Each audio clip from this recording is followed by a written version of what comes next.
اب دو چیزیں آپ نے سمجھنی ہیں کہ کیوں جمہوریت دنیا میں آگے چلی گئی اور بادشاہت پیچھے رہ گئی. اس کی دو وجوہات ہیں اور میں چاہتا ہوں کہ یہ یاد رکھیں کہ یہ دو وجہ ہے کہ ہم کیوں پیچھے رہ گئے اور دنیا آگے چلی گئی. السلام علیکم ورحمۃ اللہ. پیارے بھائیوں بہنوں، آپ نے وزیر اعظم پاکستان عمران احمد خان نیازی ان کے امریکہ میں موجود پاکستانیوں سے خطاب کے تعلق سے یہ تھوڑی سی جھلکیاں آپ نے سنی. اپنے اس بیان کے اندر وزیر اعظم پاکستان جناب عمران احمد خان نیازی صاحب جمہوریت کی خوبیاں بیان کر رہے ہیں اور بادشاہت کی خرابیاں بیان کر رہے ہیں اور مسلمانوں کی ناکامی کو بادشاہت کے ساتھ جوڑ رہے ہیں اور کافروں کی کامیابی کو جمہوریت کے ساتھ جوڑ رہے ہیں. پھر اسی بادشاہت اور جمہوریت کے اندر وہ میرٹ کی بات بھی کرتے ہیں اور پھر میرٹ کے حوالے سے وہ پاکستانیوں کو اور اہل پاکستان کو اور بالعموم اہل اسلام کو یہ بتانا چاہ رہے ہیں اور اس کے لیے مثالیں دے رہا ہے میرٹ کے تعلق سے برطانیہ، امریکہ اور چائنا کے کمیونسٹوں کی. اور اس دورے کے تعلق سے بتایا جا رہا ہے کہ بڑا کامیاب دورہ ہے اور اس سے پاکستان ترقی کرے گا. تو بات یہ ہے کہ یہود و نصارہ نہ ہمارے دوست تھے، یہود و نصارہ نہ ہمارے دوست ہیں اور یہود و نصارہ نہ ہمارے دوست ہوں گے.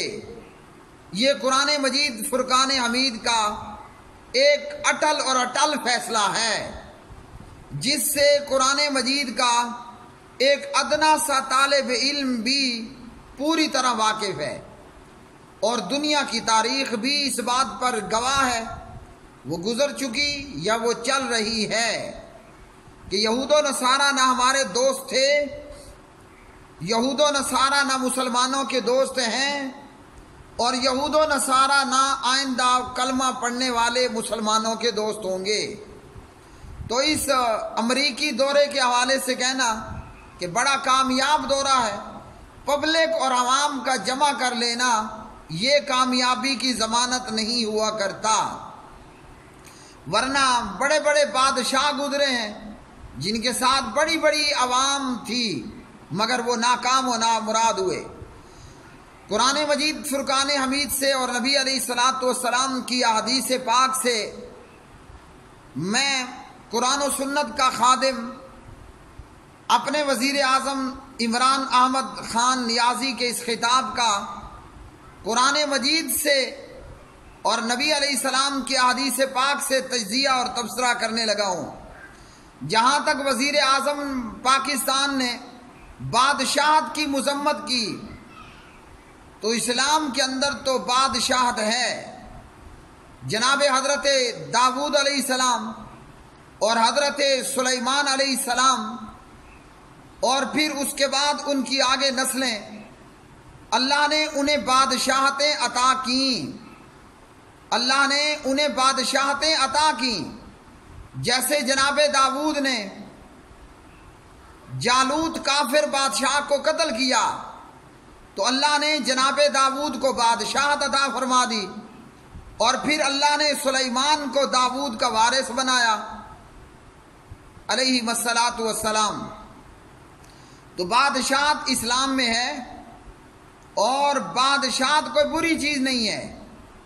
اور جہاں تک بادشاہت اور جمہوریت کا موازنہ کرنا تو ایک اچھا بادشاہ وہ پوری زندگی بادشاہ رہتا ہے اور جمہوریت یہاں پہلے تو کوئی اچھا آدمی آتا نہیں.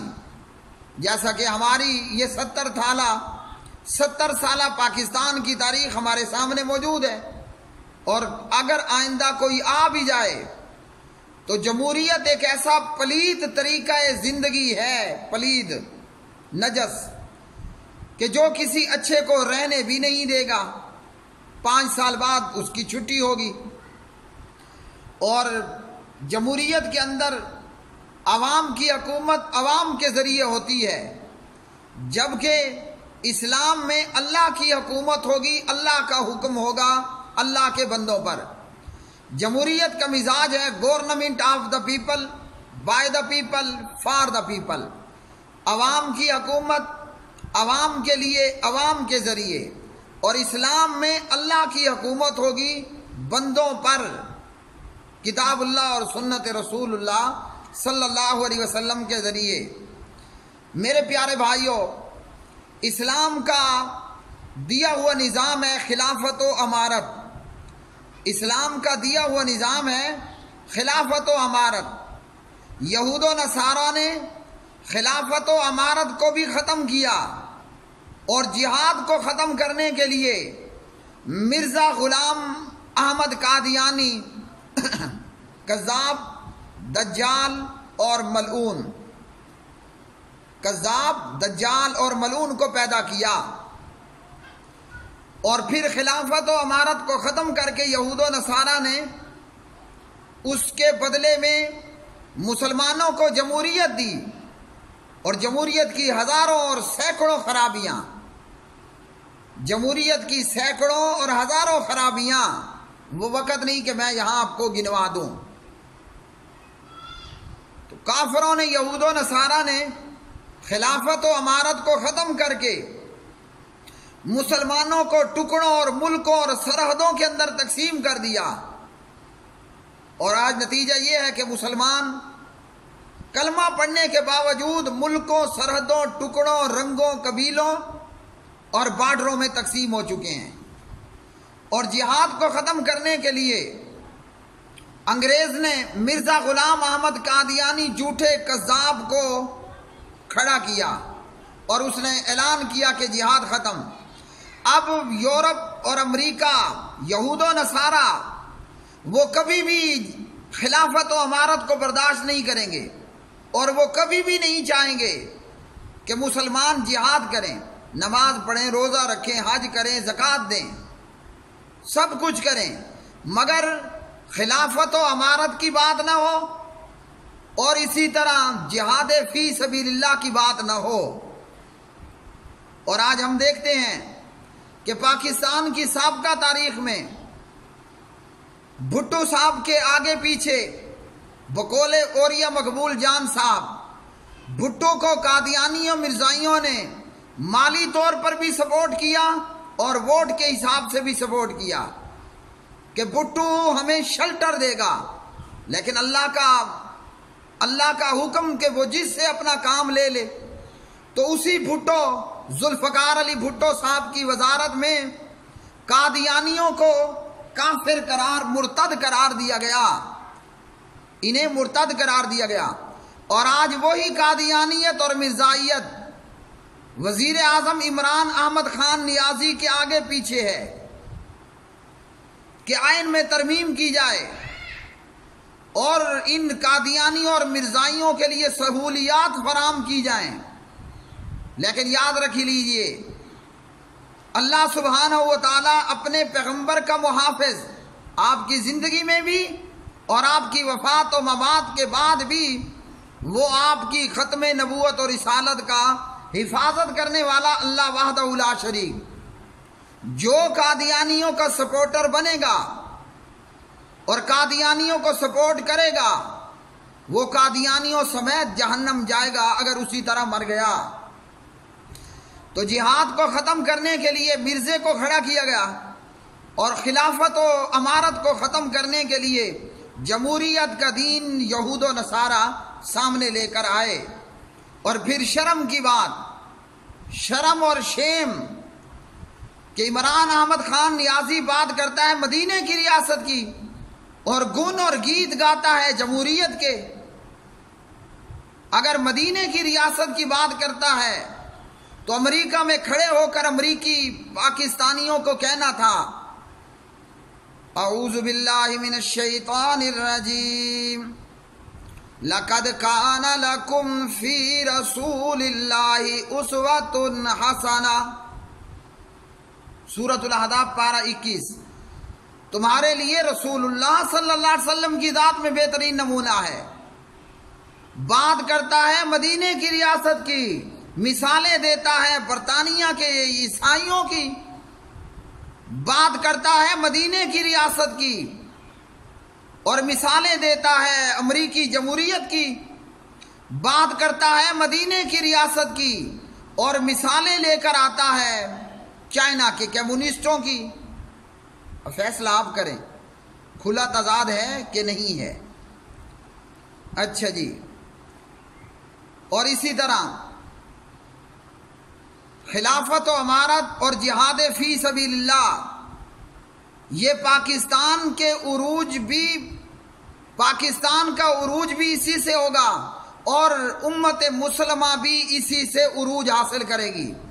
نمبر 1 خلافت و امارت، جمہوریت نہیں، اور نمبر 2 جہاد فی سبیل اللہ۔ آج اگر ہم ذلیل اور رسوا ہیں تو اس وجہ سے نہیں کہ جناب ہمارے میں میرٹ نہیں ہے، ہم اگر ذلیل اور رسوا ہیں تو اس وجہ سے نہیں کہ ہمارے ہاں جمہوریت نہیں ہے۔ ہماری ذلت اور رسوائی کا سبب کیا ہے؟ وہ ہے جہاد فی سبیل اللہ کو چھوڑ دینا۔ حضور نبی کریم علیہ الصلوۃ والسلام نے کیا بتایا اور آپ صلی اللہ علیہ وسلم نے کیا فرمایا؟ ابو داود کے اندر علامہ البانی رحمہ اللہ فرماتے ہیں، یہ روایت صحیح ہے، عبداللہ بن عمر رضی اللہ تعالی عنہما راوی، سمعت رسول اللہ صلی اللہ علیہ وسلم اذا تبایعتم بالعینۃ واخذتم اذناب البقر ورضیتم بالزرع وترکتم الجہاد سلط اللہ علیکم ذلا لا ينزع حتى ترجعوا الى دینکم۔ ہماری ذلت کی وجہ وہ جہاد فی سبیل اللہ کو چھوڑ دینا، ترک کر دینا ہے۔ تو ہمیں عزت جمہوریت نے نہیں دینی، ہمیں اگر عزت حاصل ہوگی تو جہاد فی سبیل اللہ سے، اور پھر جہاد فی سبیل اللہ کے ذریعے اور جہاد فی سبیل اللہ کے کارن خلافت و امارت قائم ہوگی، جمہوریت کا نشٹ ہو جائے گا، جمہوریت تباہ ہو جائے گی۔ اور اسی طرح حضور نبی کریم علیہ الصلوۃ والسلام نے ہمیں یہ بھی بتایا کہ میری امت میں سے ایک جماعت وہ ہمیشہ حق کی خاطر جہاد کرتی رہے گی، لڑائی کرتی رہے گی، یہاں تک کہ میرا آخری امتی، یہاں تک کہ میری امت کا یہ گروہ اور اس مجاہدوں کا آخری گروہ وہ مسیح دجال کے ساتھ لڑائی کرے گا اور جہاد کرے گا۔ تو یہود و نصارہ وہ دجال کے سپورٹر ہیں، وہ نہیں چاہتے کہ مسلمانوں میں جہاد باقی رہے، اس لیے مرزا غلام احمد قادیانی کو کھڑا کیا۔ وہ نہیں چاہتے کہ امت میں خلافت و امارت واپس آئے، اس لیے جمہوری سیاسی جماعتوں اور جمہوری سیاسی لیڈروں کو کھڑا کیا گیا، جن میں نواز شریف بھی ہے، جن میں زرداری بھی ہے، جن میں عمران احمد خان نیازی بھی ہے۔ تو امریکہ یہود و نصارہ نہیں چاہتے کہ جہاد فی سبیل اللہ کھڑا ہو، خلافت و امارت قائم ہو۔ کیوں؟ وجہ کہ یہود و نصارہ دجال کے سپورٹر ہیں، اور جہاد تو قیامت تک جاری رہے گا۔ کسی جابر کا جبر، کسی عادل کا عدل اسے نہیں روک پائے گا، یہاں تک کہ آپ صلی اللہ علیہ وسلم کا آخری امتی اور مجاہدوں کا آخری گروہ وہ مسیح دجال کے ساتھ لڑائی کرے گا۔ ابو داود۔ تو ہماری ذلت اور رسوائی کا سبب جہاد کو چھوڑ دینا۔ وزیر اعظم پاکستان نے مغل بادشاہوں کا تذکرہ کیا، تو مغل بادشاہ جب تک جہاد کرتے رہے مسلمانوں کو عروج رہا، اور جب جہاد چھوڑا اور عیاشیوں میں پڑے تو مسلمان ذلیل اور رسوا ہوئے۔ اور جب تک مسلمانوں میں ٹیپو شہید جیسے مسلمان اور مجاہد رہے، مسلمان عزت سے رہے، اور جب مسلمانوں کی صفوں میں میر جعفر صادق جیسے کذاب، بیروپیے، 2 نمبرے اور کافروں کے سپورٹر سامنے آئے اور مسلمانوں کی توپوں میں بارود کی بجائے ریت اور مٹی بھری گئی تو مسلمان ذلیل اور رسوا ہوئے۔ تو میرے بھائیوں، وزیر اعظم کا کہنا کہ میرٹ اور جمہوریت ہمیں ترقی دے گی، قرآن مجید ہمیں یہ بتاتا ہے، پیارے نبی علیہ السلام ہمیں یہ بتاتے ہیں، اگر مسلمانوں کھوئی ہوئی عظمتوں کو واپس حاصل کرنا ہے تو جہاد فی سبیل اللہ کرنا ہوگا، ٹرمپ اور مودی کو فائر ٹھوکنا ہوگا، اور جہاد کے نتیجے میں خلافت و امارت ہوگی۔ تو مسلمانوں کی عزت کا راز ہے جہاد اور خلافت و امارت، اور یورپ اور یہود و نصارہ نے خلافت و امارت کو ختم کر کے بدلے میں جمہوریت دی، اور جہاد کو ختم کرنے کے لیے مرزا غلام قادیانی کو پیدا کیا، جو کہ بھٹو کے بھی آس پاس تھے اور جو کہ آج وزیر اعظم عمران احمد خان نیازی کے بھی آس پاس ہیں۔ قادیانی کل بھی ذلیل اور رسوا ہوئے، قادیانی اور ان کے سپورٹر آج بھی ذلیل اور رسوا ہوں گے۔ دعا یہ ہے کہ اللہ تعالی وزیر اعظم پاکستان کو یہ توفیق دے کہ وہ جناب محمد الرسول اللہ صلی اللہ علیہ وسلم کا غلام بنے اور قادیانیوں کا دشمن، ورنہ اگر وہ قادیانی سپورٹڈ ہوا، اللہ اسے وہ ذلیل کرے گا کہ وقت میں موجود لوگ ایسی ذلت اور رسوائی کسی کی نہ دیکھی ہوگی۔ ختم نبوت زندہ باد، خلافت و امارت، جہاد فی سبیل اللہ زندہ باد، یہود و نصارہ مرد آباد، قادیانیت اور جمہوریت اور اس کے دل دادا اور اس کے سپورٹر مرد آباد۔ اللہم اعز الاسلام والمسلمین، اللہم اعز الجہاد والمسلمین، اللہم اذل الکفر والکافرین، اللہم اعز الجہاد والمجاہدین، اللہم انصر المجاہدین الذین یجاہدون فی سبیلک فی کل مکان، وآخر دعوانا ان الحمد للہ رب العالمین۔